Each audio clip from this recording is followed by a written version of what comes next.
to Maverick Minded Realtors, a podcast for realtors who want to think outside the box and survive in this industry. I'm Casey Smith.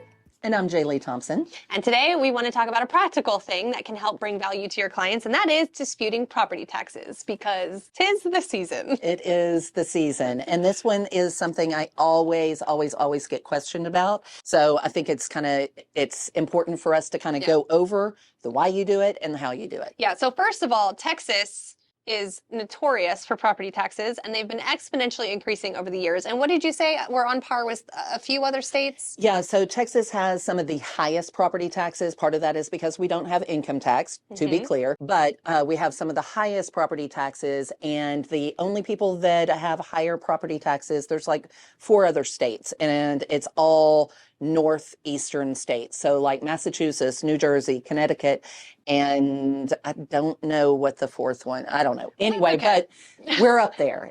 Out of 51 states, we're up there at the top. There's hope, because you can dispute them. Yeah. And it's actually not a crazy process. And we're here to kind of walk you through how to do it and what it looks like. And we'll start with just the major misconceptions about property taxes. Yeah, so everybody that I talk to that has never disputed typically has a misconception that I don't want to dispute my property taxes because it's going to affect the resale value of my house.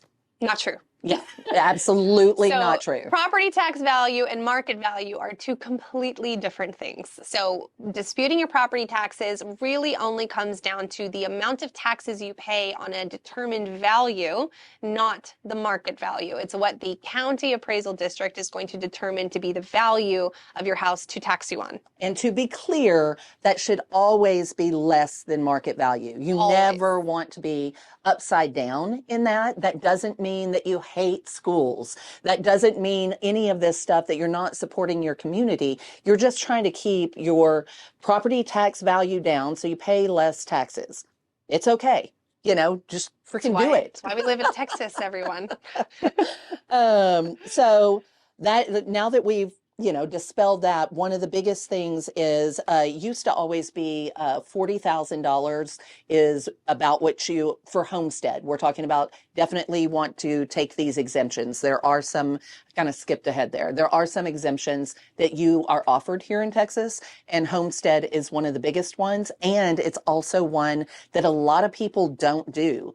And if you live in the house, you should, you know, you must, 100%. because that one automatically used to be $40,000 less than what they assessed your value at. It would be $40,000 less. But as of last year, because of all the escalating property values out there and, the runaway prices of houses, then they went ahead and increased that to $100,000. So if your house was appraised at $300,000, now this year it's going to be appraised at $200,000. The tax value. The tax value will be $200,000. So you're going to be taxed on that $200,000 automatically instead of the $300,000. Whereas before it would have only been $260,000. Yeah, $260,000. So it's a savings, for some bigger than others, but it is definitely a savings. So in regards to that homestead exemption, if you bought a house prior to January 1st of that tax year, you have to make sure you apply, and you have until April. Yes. Yes.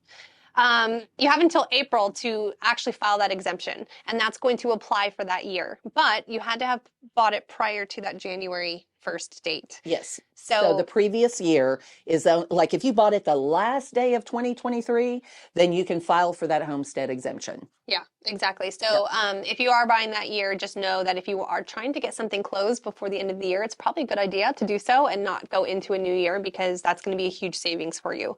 And there are other exemptions. There's not just homestead. So there's a disabled, if you have a disability. Disabled, senior exemption.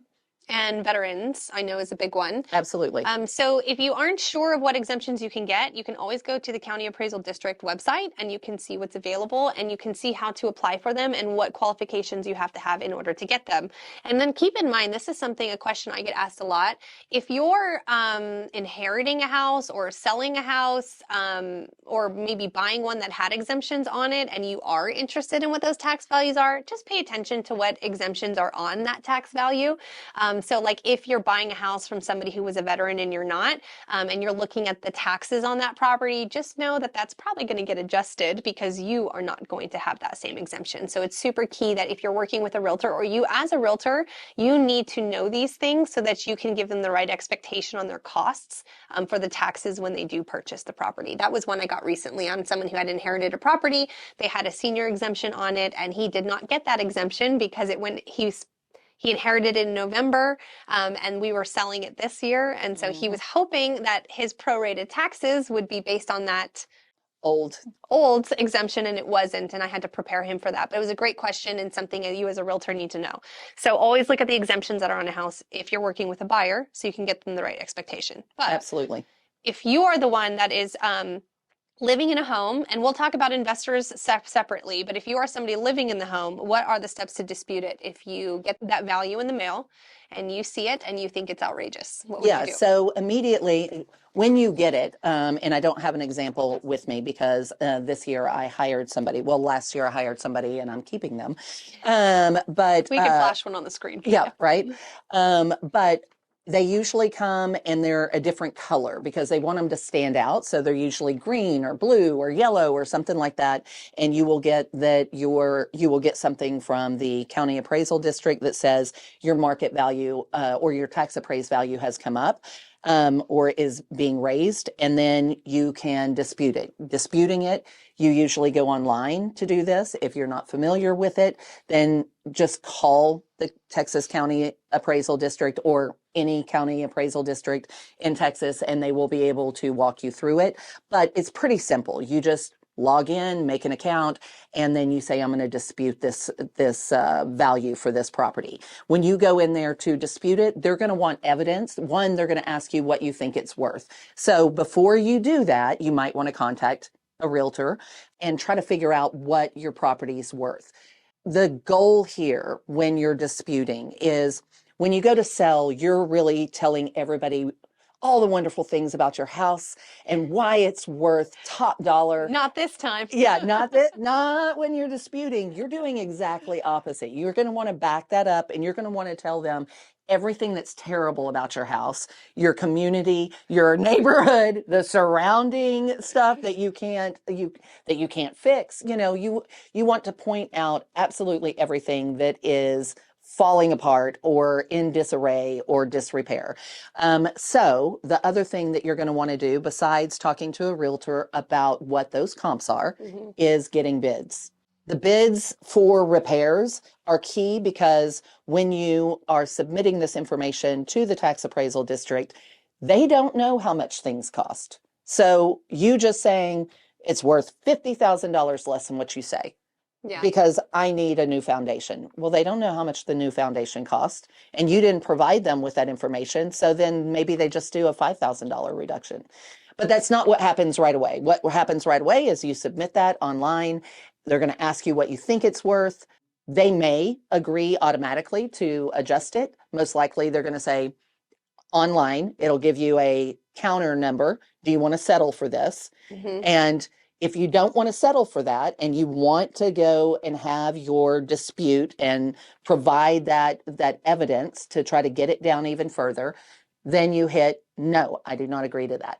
And then it's going to ask you a second time, are you sure you don't agree to this? Are you sure you don't want to accept this? And then you go, no, I don't want to accept this. It really makes you second guess. Yeah. But that's when they're going to schedule a hearing. Yes. For you to make a case. And that's when all of this evidence that you're going to present is going to be super key. So taking pictures of repairs needed on the home, getting the bids for what those repairs look like.